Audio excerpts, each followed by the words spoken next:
Bom dia a todos, irmãos, graça e paz. Vamos fazer uma oração antes da gente compartilhar a palavra do Senhor. Senhor Deus, nós queremos te louvar nessa manhã, te agradecer pela vida do Senhor em nós, porque o Senhor se revelou a nós. Como nós cantamos aqui, o Senhor é santo, e era impossível para nós estar na tua presença por nós mesmos, mas o Senhor nos abriu um caminho por meio do seu Filho. Então nós somos gratos ao Senhor, Deus. Louvado seja o nome do Senhor para todo sempre, Senhor.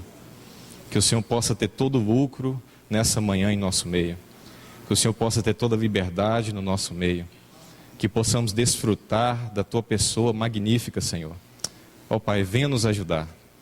Que o teu Espírito Santo possa conduzir todas as coisas para a glória do nome do Senhor. Amém, ó Deus. Irmãos, vamos abrir as nossas Bíblias no livro de Hebreus, no capítulo 10, a partir do versículo 19. Vamos ver do versículo 19 até o versículo 24. Diz assim: portanto, irmãos, tendo inteira liberdade para entrar no lugar santíssimo, pelo sangue de Jesus Cristo, pelo caminho novo e vivo que Ele nos abriu, através do véu, ou seja, da sua carne, e tendo um grande sacerdote sobre a casa de Deus, aproximemo-nos com sincero coração, em plena certeza de fé, tendo os corações purificados da má consciência e os corpos lavados com água pura. Mantenhamos firme sem vacilar a confissão da nossa esperança, porque quem prometeu é fiel. E consideremo-nos uns aos outros para nos estimularmos ao amor e às boas obras. Esse livro de Hebreus aqui já foi citado muitas vezes nas reuniões, o assunto desse livro. Primeiramente, quem eram os hebreus? O autor dessa carta aqui envia essa epístola para um povo, que nós vamos ver nos capítulos anteriores, que, de acordo com as exortações, é um livro que tem 5 exortações, mas faz parte de uma única palavra de exortação, como diz o próprio autor. Aqui nós vemos uma comunidade que estava paralisada quanto à maturidade espiritual, porque o autor, lá no capítulo 4, se eu não estou enganado, ele vai dizer que já era para eles serem mestres, mas ainda não. Então estavam atrasados quanto ao amadurecimento. Também ele vai exortar esse povo quanto ao retrocesso. Então era uma comunidade que estava correndo risco de uma apostasia também, uma frieza espiritual. Então, irmãos, tantas situações quanto a essa comunidade de hebreus. Então, como o Senhor lida com tudo isso? Ele lida da mesma forma. A gente pode pegar ali João na ilha de Patmos, no primeiro capítulo de Apocalipse, antes dele começar a lidar com as dificuldades daquelas 7 igrejas, qual é a forma do Senhor lidar com a dificuldade das igrejas? Revelando a pessoa do seu Filho. Esse é o método do Senhor. E aqui não é diferente.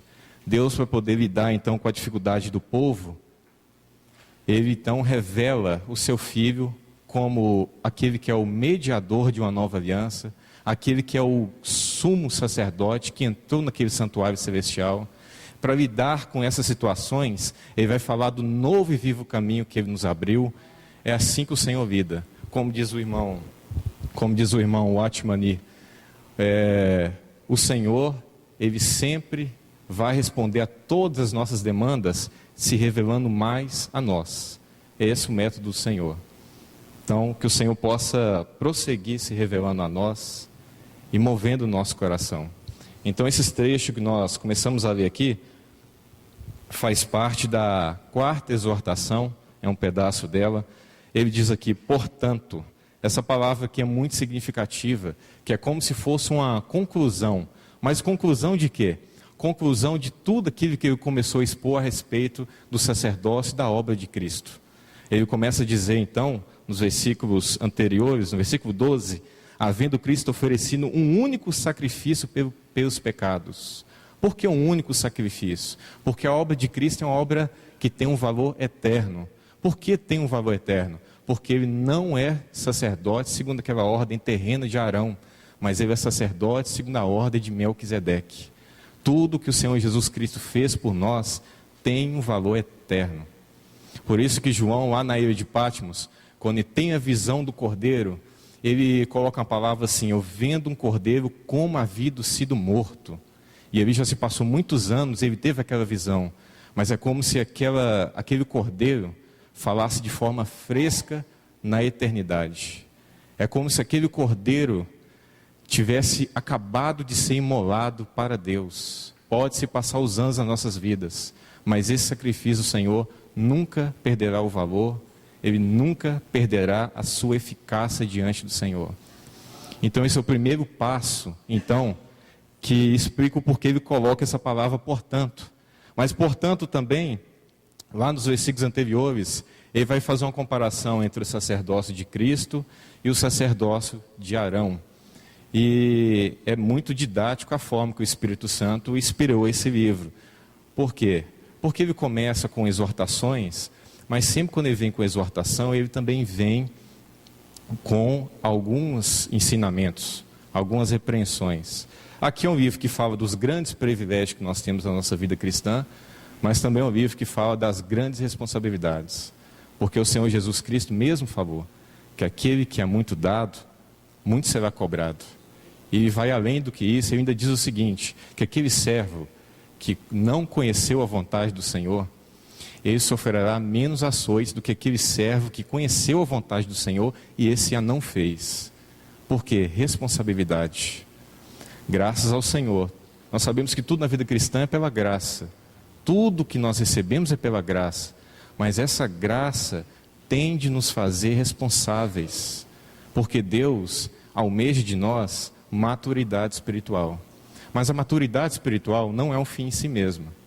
Às vezes a gente pode pensar que Deus quer nos maduros simplesmente com um fim em si mesmo, de forma nenhuma. O que é maturidade espiritual, irmãos? A maturidade espiritual é a conformidade com o Filho de Deus. Isso é a maturidade espiritual. Porque em Efésios ele fala daquela conformidade a Cristo, porque Cristo é perfeito. E é para esse fim que o Senhor tem trabalhado em nossas vidas. Mas isso, Deus quer alcançar um nível de maturidade no seu povo, para quê? Para as eras vindouras. Para que nós possamos governar juntamente com o Senhor. Para que nós possamos reinar juntamente com o Senhor. Então nós estamos aqui nessa vida sendo preparados para algo muito grande, muito grande. Por isso nós não podemos perder de vista a nossa vocação. Porque senão nós vamos jogar fora tudo aquilo que o Senhor fez por nós. Infelizmente, na igreja contemporânea dos nossos dias, muitos têm limitado a experiência cristã apenas ao perdão dos pecados. Já foi dito aqui muitas vezes a respeito disso. Mas vale ressaltar, irmãos, o perdão dos pecados é a primeira parte da experiência cristã. Ela não é tudo. Tudo nós vamos ver aqui nesse versículo, nesse capítulo, a partir do versículo 19, qual é o desejo então de Deus quanto a nós, seu povo? Viver no lugar santíssimo. Aí nós temos que levantar aquela questão, é uma realidade de vida em nós? Mas essa morada no lugar santíssimo é algo que o Senhor nos preparou. Quando o Senhor deu a lei lá no monte a Moisés, qual que era a ordenança? A ordenança era a distância. O Senhor não poderia chegar para Moisés e usar essa palavra que ele utiliza aqui, aproximemo-nos. Porque senão ninguém pode resistir à presença do Senhor. Santo, santo é o nome do Senhor. Ninguém pode resistir. Então o Senhor preparou um meio, o Senhor preparou um caminho para depois Ele nos convidar e dizer, aproximemo-nos. Então quando Ele coloca essa palavra, aproximemo-nos, é porque Ele preparou todos os meios para nós. E nós podemos dizer não a esse convite? Infelizmente, se nós endurecermos o coração, nós podemos viver fora desse convite. Então que o Senhor nos ajude. Mas tem uma forma que o Senhor nos prepara para viver uma vida nesse lugar santíssimo. Que esse então aqui, que eu queria compartilhar com os irmãos nessa manhã. Primeiramente, ele diz, tendo inteira liberdade para entrar no lugar santíssimo pelo sangue de Jesus.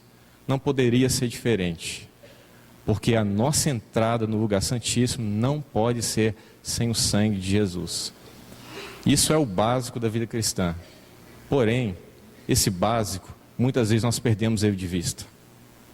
Muitas vezes, a base do nosso relacionamento com o Senhor tem sido os nossos sentimentos. Isso não pode assim acontecer. Se a base da nossa relação com o Senhor for os nossos sentimentos, quão miserável será nosso relacionamento com o Senhor. Porque um dia nós estamos de uma forma, amanhã nós estamos de outra forma, e por aí vai. A base da nossa entrada no Santíssimo não são as nossas boas ações.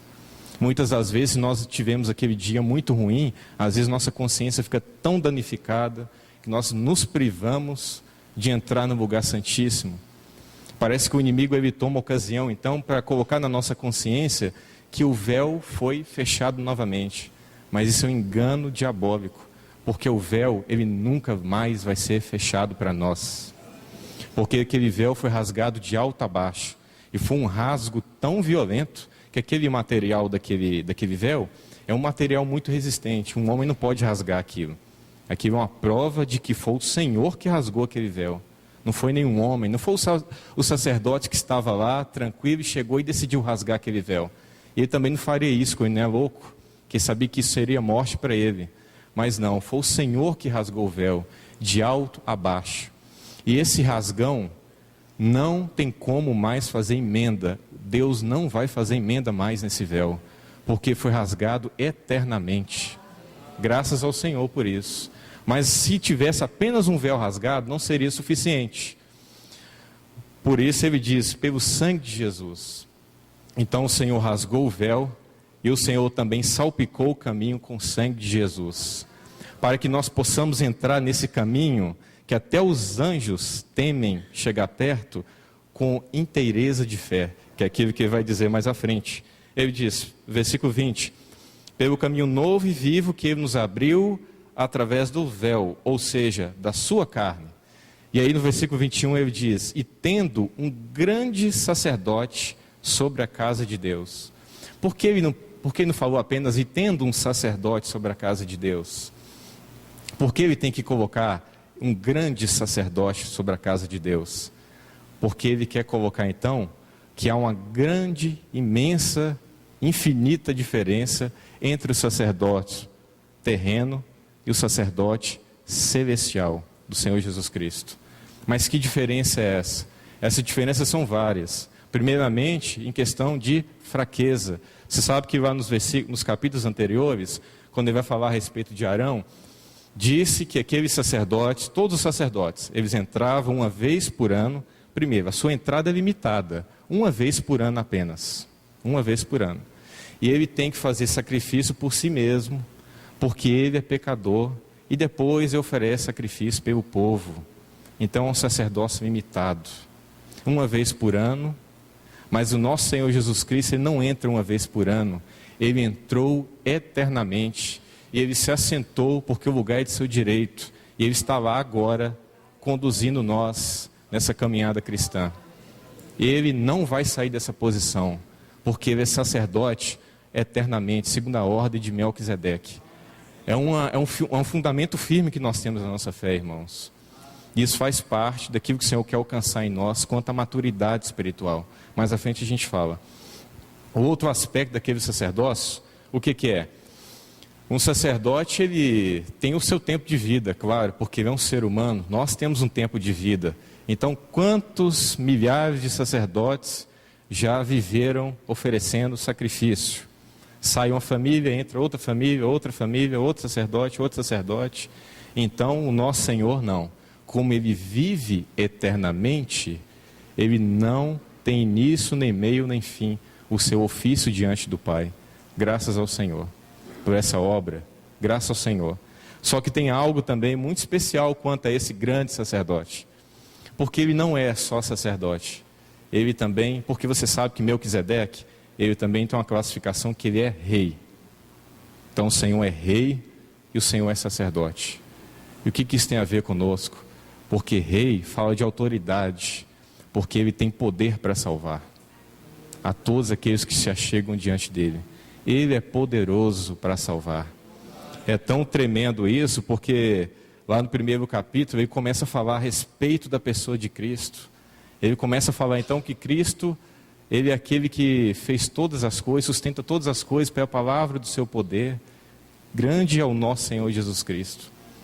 Que a nossa visão, muitas vezes míope, possa ser alargada pelo Espírito Santo, com a grandeza de Cristo. Cristo é muito grande, nosso Senhor. Então ele prossegue no verso 22, aproximemo-nos. Essa é uma palavrinha muito significativa no Evangelho, porque antes nós estávamos separados da vida de Deus, mortos em delitos e pecados, e é tão perigoso falar sobre isso às vezes, muitas vezes, porque nós podemos apenas ter isso como uma teoria, às vezes quando nós repetimos, mas irmãos, nossa situação anterior do Senhor nos alcançar era simplesmente terrível. O Paulo, escrevendo aos Efésios, ele diz assim: sem Deus no mundo. Que vida trágica é essa, sem Deus no mundo, separados da vida de Deus. Era a nossa situação. Mas o Senhor agora faz o convite. Esse é o convite do Evangelho. O Senhor Jesus Cristo também fez um convite semelhante a esse. Ele diz assim: todos que estáis cansados e sobrecarregados, venham até a mim. Por que faz esse convite? Porque é o convite da nova aliança. A aliança no sangue de Jesus. Todos que estáis cansados. Mas por que ele usou esse termo genérico? Todos que estáis cansados. Porque cansado é uma condição normal dos filhos de Adão. Então esse convite servia para todos que estão aqui na terra. Porque cada um carrega umas cargas pesadas, não é verdade? Mas o Senhor veio nos aliviar e nos dar o seu fardo, que é leve. Graças a Deus por isso. Que ele diz: aproximemo-nos. Então aqui é a forma que o Senhor vai nos preparar para viver essa vida e para permanecer, fazer dessa a nossa morada. Ele diz: aproximemo-nos com sincero coração. Então aqui é o primeiro item que ele coloca de uma preparação para que a gente possa viver essa vida no lugar santíssimo. Irmão, o que é um sincero coração? Eu fui pesquisar essa palavra e tem algo que pode se aproximar mais. É um termo que é colocado no latim, que fala sem cera, ou seja, sem máscara. Significa que o Senhor nos quer integralmente. Nós não podemos ir diante da presença do Senhor usando máscaras, não é verdade? Porque quando nós falamos da Nova Jerusalém, os irmãos se lembram daquelas... Nós estudamos aqui sobre as pedras preciosas, e ela é clara como cristal. E aquilo ali refala da obra que o Senhor está fazendo em nós hoje. Clareza. Nós precisamos ter uma clareza no nosso caminhar, uma clareza diante do Senhor. Paulo, falando de uma consciência, Romanos capítulo 9, ele fala de uma consciência no Espírito. A nossa consciência, nós não podemos confiar na nossa própria sinceridade muitas das vezes. Vou te dar um exemplo melhor. Vamos pegar o exemplo de Pedro. Pedro disse para o Senhor que seguiria o Senhor até a morte. Parece que está sendo sincero. Mas o Senhor disse para Pedro que ele iria negar o Senhor, e ele negou. Depois o Senhor vai tratar com Pedro. E no tratamento com Pedro, ele repete uma palavra: Pedro, tu me amas? Primeira vez, é a palavra amor que se refere a Deus, aquele amor divino. Segunda vez, Pedro, tu me amas? E a terceira vez, a palavra que ele emprega lá, não é mais essa. É outra palavra, que fala de um amor deficiente ainda. Então, Pedro responde para o Senhor, sim, parafraseando: eu te amo com esse amor deficiente. Isso é sinceridade. Muitas das vezes, para o Senhor nos levar a esse nível de sinceridade, Ele precisa nos levar ao fim de nós mesmos. Porque às vezes, nós não somos sinceros nem com nós mesmos. Às vezes nós estamos apenas nos enganando também, nós podemos nos enganar. Então é por isso, eu acredito que é por isso que o salmista orava: Senhor, sonda o meu coração, prova-me, vê em mim os caminhos errados. Como nós precisamos da luz do Senhor. E o que significa então também andar em sinceridade? Aquilo que João diz: se andarmos na luz, como Ele na luz está, o seu sangue nos purifica de todo o pecado. Andar na luz, andar na verdade, que o Senhor possa nos conduzir a isso, um andar genuíno, íntegro diante dEle, que quando o Senhor vem e nos reprova, nós possamos estar abertos para a sua reprovação, porque, irmãos, melhor é o Senhor nos reprovar hoje do que nos reprovar naquele grande dia diante do tribunal de Cristo. Melhor é pegar aquelas advertências do Senhor em toda a sua palavra e receber agora a correção do Senhor, do que ter que ouvir naquele dia: apartai-vos de mim, que eu não vos conheço. Eu acredito que seria uma palavra muito dura para a gente ouvir naquele dia. Muitas coisas são feitas hoje em nome de Deus fora desse ambiente do lugar santíssimo. É aquilo que o Senhor Jesus diz naquele dia: muitos virão em meu nome. Eu acho tão pesado aquela advertência do Senhor, porque são pessoas que estão estão na atividade cristã, estão pregando, estão profetizando, fazendo tantas coisas no nome do Senhor. Aí o Senhor diz: apartai-vos de mim, que eu não vos conheço. Mas como então nós podemos ser conhecidos do Senhor? Vivendo no lugar santíssimo, esse ambiente de comunhão. Aí naquele grande dia, quando Ele se manifestar, nós não seremos enganados. Nós não estaremos diante de uma pessoa desconhecida para nós. Infelizmente, hoje o Senhor é desconhecido para muitos dos seus filhos. Então que o Senhor possa nos levar a essa vida de sinceridade para com Deus e para com nós mesmos.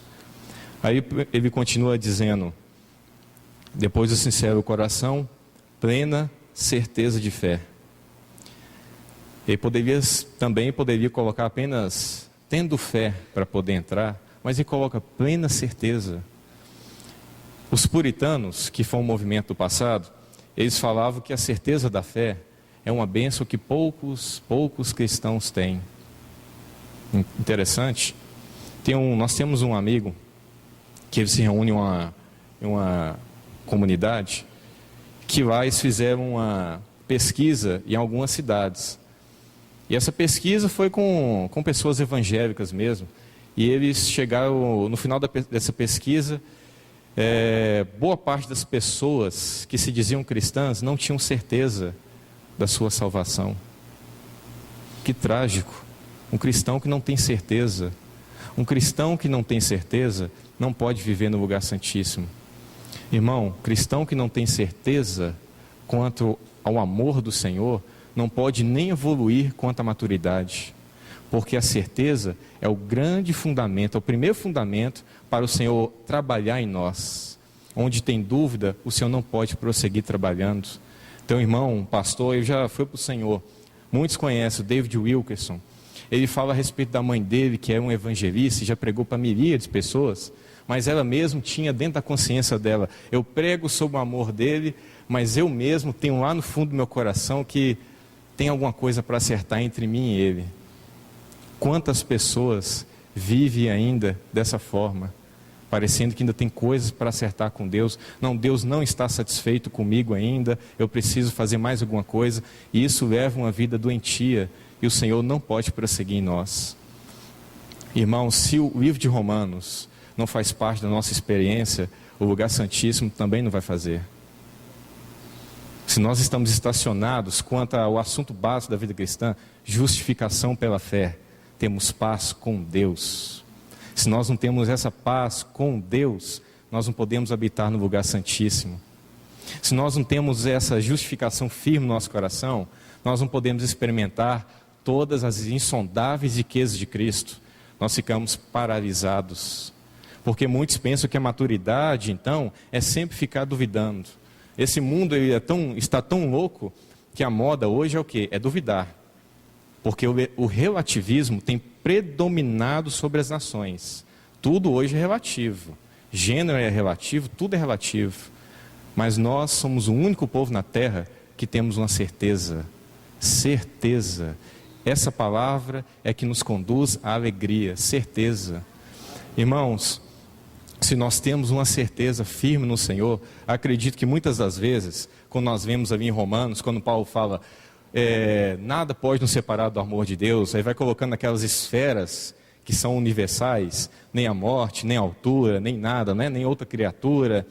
Muitas das vezes o nosso coração é até um pouco impedido de fazer uma declaração dessa. Mas por quê?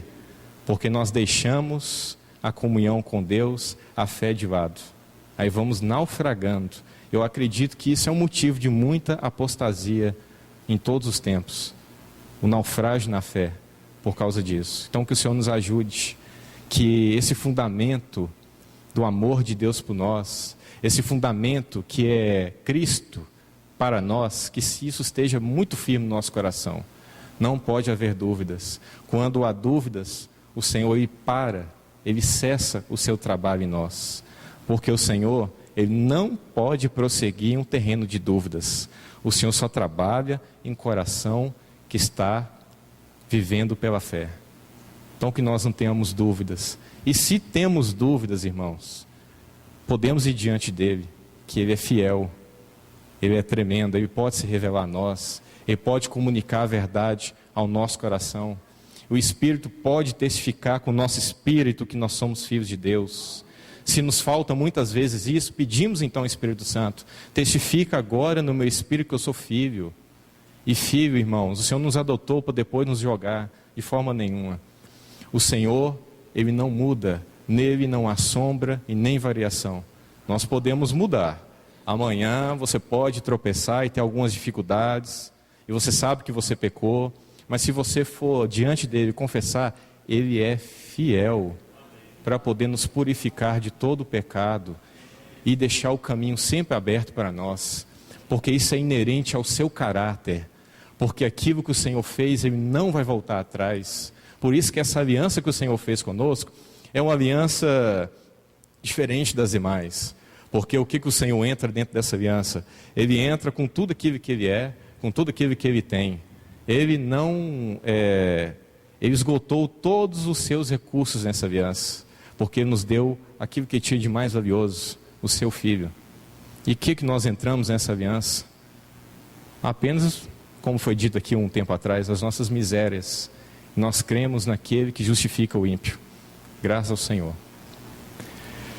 Ele continua então, tendo os corações purificados da má consciência. O correto seria tendo os corações aspergidos da má consciência. Mas, irmãos, o que significa essa consciência que deve estar sempre purificada diante de Deus? Os irmãos sabem que a nossa consciência é algo independente de nós. Mesmo quando nós não conhecíamos o Senhor, se essa consciência não tiver um nível de cauterização muito grande, ela sempre vai servir como um sinal vermelho para nós quanto a algumas atitudes e reprovando-a. Mas é interessante que Paulo fala que a consciência dele, em Romanos 9, dá testemunho no Espírito, porque a consciência sozinha, ela não pode dar um bom testemunho sempre.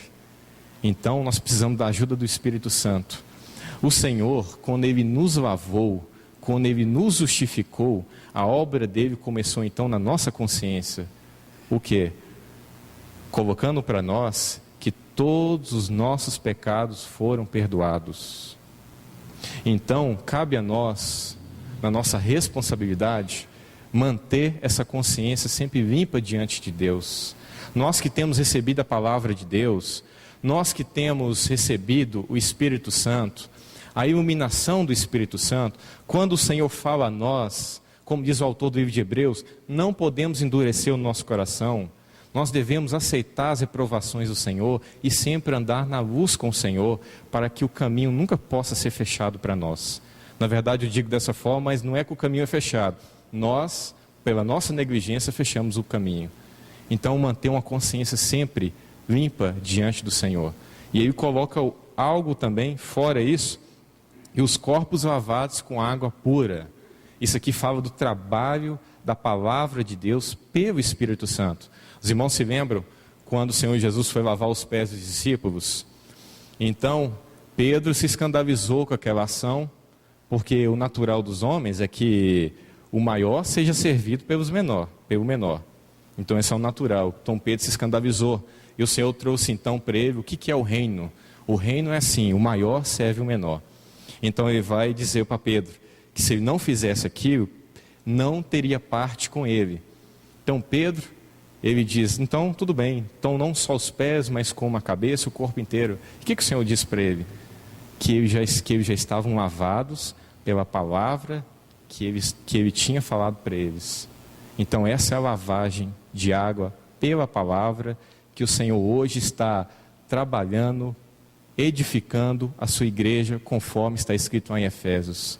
Lavagem de água pela palavra. Então que a palavra do Senhor, ela sempre tenha caminho na nossa vida.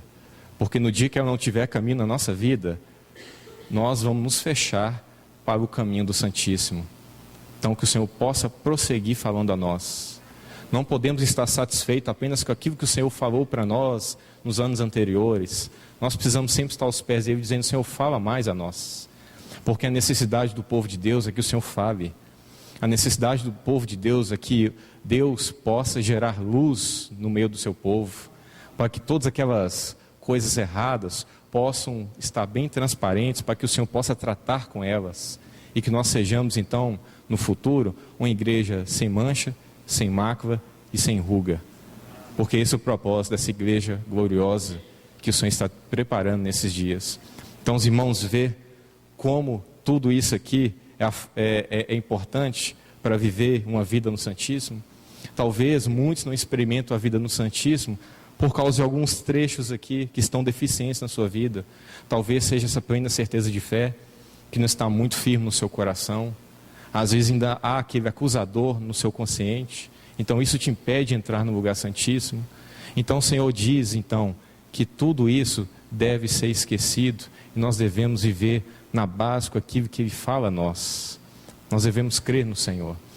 Talvez aquilo que nos priva também é uma consciência manchada, como Paulo diz a Timóteo, que muitos negando a boa consciência naufragaram na fé. Que nós nunca possamos ter diante de Deus uma má consciência, no sentido em que Deus fala a nós a sua palavra, a gente endurece o coração e nós ficamos o quê? Nessa letargia dos hebreus, lentos, já é para ser mestres, mas não são, então tem que voltar com todos os rudimentos de Cristo novamente, mas graças ao Senhor, porque o Senhor, Ele é insistente, porque o propósito de Deus requer de Deus uma persistência quanto ao seu povo. Por isso que quando fala a respeito do Espírito Santo, diz que o Espírito Santo é aquele que pega firme conosco. Por que Ele pega firme conosco? Porque nós precisamos dessa firmeza do Senhor conosco, porque nós somos frágeis. Se o Senhor não for firme conosco, nós vamos titubear. Mas graças ao Senhor, por tudo aquilo que Ele é, porque Ele abriu para nós esse novo e vivo caminho, Ele proveu todos os meios para nós, mas Ele também nos estimula a sempre a nos chamar para ter essa vida de comunhão com Ele. Aí depois ele continua no versículo 23. Mantenhamos firme, sem vacilar, a confissão da nossa esperança. Isso aqui está relacionado também com a certeza da fé. Porque lembra aquilo que o salmista diz? Ainda que eu caminhe pelo vale da sombra da morte. Irmão, se lembra daquela vida de Paulo, que ele descreve em Filipenses? Uma carta que ele estava preso, estava bem próximo da sua morte, mas você não vê nenhum grau de reclamação, de murmuração, mas ao contrário, de regozijo no Senhor. Por quê? Porque foi um homem que viu qual é o fim do seu chamamento. Isso, quando está firme no nosso coração, tem um poder de nos conduzir em todas as esferas da nossa vida.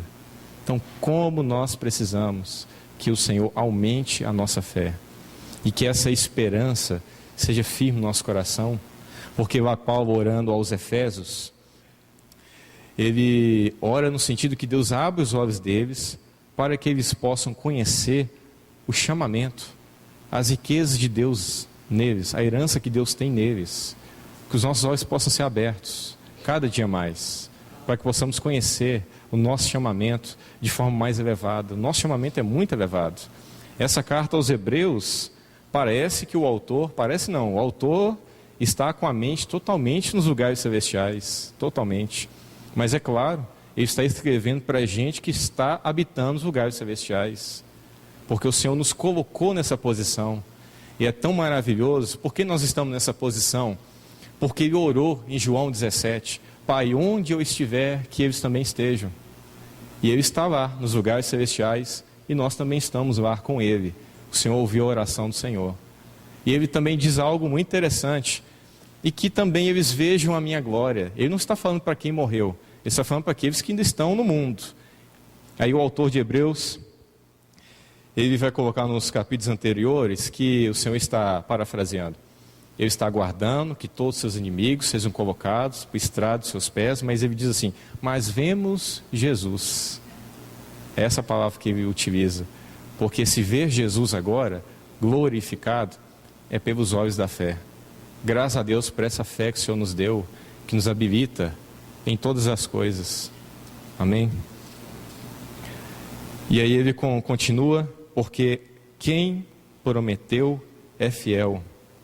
A fidelidade de Deus, isso é algo que realmente nós devemos meditar bastante. A fidelidade de Deus. Deus é fiel. Ele nunca vai deixar o seu testemunho ir para o pó. Ele nunca vai deixar a sua obra, o seu vaso se danificar, se decompor, porque Ele é fiel. Graças a Deus, porque nós não estamos lidando com um homem qualquer, nós estamos lidando com aquele que é santo, com aquele que é majestoso, com aquele que tem um caráter santo. Sabe quando Deus diz lá, façamos um homem a nossa imagem, a nossa semelhança? Deus é de tão caráter, que quando Ele diz, naquele conselho da Trindade, façamos, no plural, façamos um homem, nós sabemos o homem caiu. Então, todo aquele propósito, aparentemente, foi por água abaixo. Mas Deus é tão fiel, que aquela palavra que liberou, façamos o homem, a nossa imagem, a nossa semelhança, Ele vai levar até o fim essa palavra. Até o fim. Até naquele dia, Ele ter aquela medida de Cristo, lá na eternidade. Um homem corporativo, que tem sido falado muitas vezes aqui, a imagem e semelhança de Deus, porque Ele é fiel, isso é o caráter dele. Graças ao Senhor, porque nós temos um Deus de caráter. Ele não é homem como nós. Tem um capítulo, os irmãos me desculpem, eu vou esquecer a referência, mas alguns vão se lembrar. Quando Davi, ele vai ser julgado por Deus, então o profeta dá para ele algumas alternativas. Mas é interessante que Davi escolhe ficar nas mãos do Senhor. Por que ele escolhe ficar nas mãos do Senhor? Porque Davi conhece o caráter de Deus. Ele sabe que ele pode ter misericórdia com Deus. Davi conhece o caráter de Deus. Como nós precisamos conhecer o caráter do nosso Senhor. Conhecer o caráter do nosso Senhor nos leva à adoração. Conhecer o caráter do Senhor nos leva ao descanso. Nos leva ao descanso. Se nós não conhecemos o caráter do Senhor, nós nunca vamos descansar no Senhor. Nós sempre vamos ficar vivendo uma vida de dúvidas. Será que Ele parou o seu trabalhar hoje? Será que vai prosseguir comigo amanhã? Mas quando o caráter do Senhor realmente é revelado pelo Espírito Santo em nossos corações, nós somos levados ao descanso. Graças ao Senhor por tudo aquilo que Ele é, irmãos. Graças ao Senhor. E aí ele coloca, que é o fim aqui, até eu quero ir só até o versículo 24. E consideremos uns aos outros para nos estimularmos ao amor e às boas obras. No capítulo 3 dessa mesma epístola, abram por favor, no versículo 1, ele também vai colocar a palavra portanto, porque essa palavra portanto, repetindo, é uma conclusão do raciocínio dele para trás, uma exposição dele para trás. Então ele está falando aqui o Senhor, a respeito da pessoa do Senhor. Então no capítulo 3 ele fala, portanto, santos irmãos. Grave essa palavra. Santos irmãos, participantes. Isso fala de uma comunhão. Participantes de uma vocação celestial. Por que nós devemos considerar uns aos outros? Porque nós somos um só corpo e nós somos participantes. Nós temos comunhão em uma coisa só. Nós fomos batizados no mesmo batismo, nós bebemos do mesmo Espírito, nós somos alimentados pela mesma palavra, e nós temos apenas um cabeça, que é sobre todos, sobre a sua igreja. E aí vai colocar uma palavra aqui, ó. Considerai o apóstolo e sumo sacerdote de nossa confissão, Cristo Jesus. Aí lá, ele diz o seguinte: considerai uns aos outros.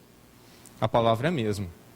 Então, da mesma forma que você considera, que nós consideramos ele, que é aquele cabeça, que é o Filho de Deus, é a mesma forma que nós devemos considerar essa pessoa que está sentada do nosso lado. Porque nós não consideramos apenas a nossa cabeça. Nós temos um corpo, a gente não considera só a nossa cabeça. Tem que considerar os braços, todos os membros nós consideramos. Então, que o Senhor nos ajude a ter essa visão. Isso é vocação celestial. Isso é vocação celestial. Nós temos que abominar todo tipo de vida cristã individualista. Se nós estamos vivendo uma vida cristã individual, então que o Senhor nos corrija logo. Então que Ele levante irmãos para poder nos apontar. Que Ele possa nos ajudar, irmãos. Voltando, então versículo 24, capítulo 10. Consideremos uns aos outros para nos estimularmos ao amor e às boas obras. Por que o amor e as boas obras? Porque tudo isso faz parte da edificação da casa de Deus. Lá na época da edificação, que nós temos ali Esdras e Neemias, era dito que as famílias edificavam com as casas uma de frente para a outra. Por quê? Porque é um trabalho só. Por mais que nós temos muitas casas aqui representadas, mas é uma casa só que nós estamos trabalhando. Não existem muitas casas. Às vezes nós nos preocupamos demais com a nossa casa, não é verdade? Devemos nos preocupar. Nós temos ouvido aqui do Senhor a respeito da casa de Deus. Qual é a nossa resposta concernente a esse assunto?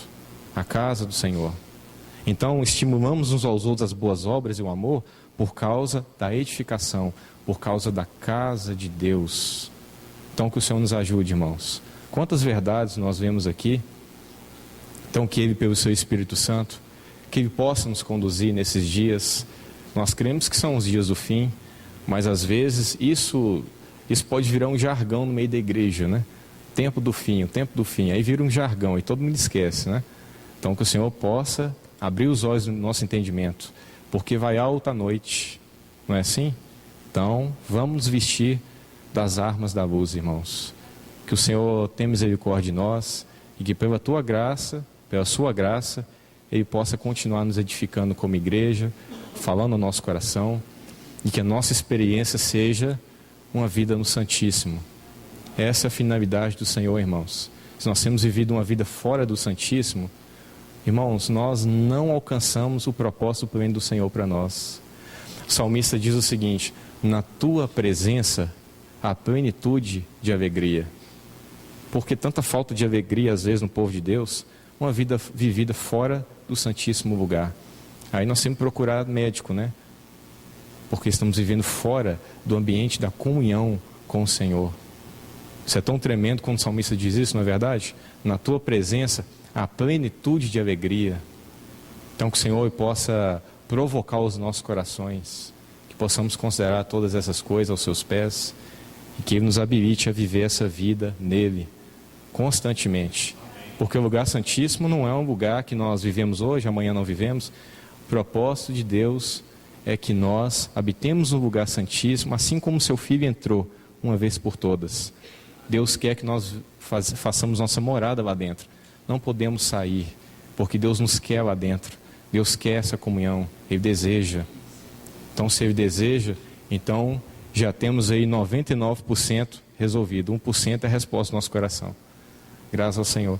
Vamos orar então, agradecer a Deus. Ó Pai, nós queremos Te louvar, Te agradecer. E como nós vemos aqui na Tua palavra, Senhor, que o Senhor possa nos ajudar nesses dias. Que o Senhor possa nos levar a viver essa vida em Ti, para Ti e por Ti, Senhor. Ó Pai, se nós temos duvidado a respeito do Teu caráter, de tantas coisas, que o Senhor possa falar ao nosso coração. Que o Senhor possa comunicar o Teu amor ao nosso coração. o Senhor possa comunicar ao nosso coração essa plena certeza de fé, que nós possamos ver todos os dias que o caminho está aberto, que nós podemos viver diante da Tua face todos os dias. Ó Pai, esse é o grande prêmio da nossa vocação, a Tua face. Então, Senhor, nos ajude a viver diante de Ti hoje, Senhor, para que naquele dia a Tua face não seja estranha aos nossos olhos, ó Pai. Pai, vem ajudar o Teu povo, porque por nós mesmos nada podemos fazer, como o Senhor mesmo disse, mas o Teu Espírito em nós pode nos conduzir a toda essa verdade. Então, Senhor, o Senhor veio fazer morada em nós, e nós te agradecemos por isso. Agora nos ajude a fazer morada em Ti, Senhor. Ó Pai, no nome de Jesus, nós colocamos isso diante do Senhor. Amém, ó Deus.